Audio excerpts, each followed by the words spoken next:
बया किती थंडी वाजली गे.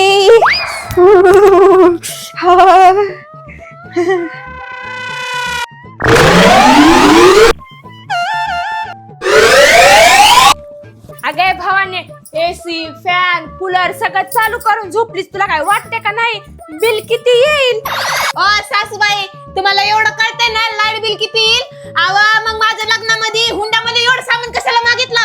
सगळ्याच्या सगळं वापरायला पाहिजे का नाही? तुम्हाला एसी पाहिजे होती, तुम्हाला कूलर पाहिजे होता, तुम्हाला फॅन पाहिजे होता, तुम्हाला घ्या की मग आता भडाके लाईट बिल माझ्या बापाने दिलंय, मी सगळं वापरणार आहे. काय करायचं ते करा.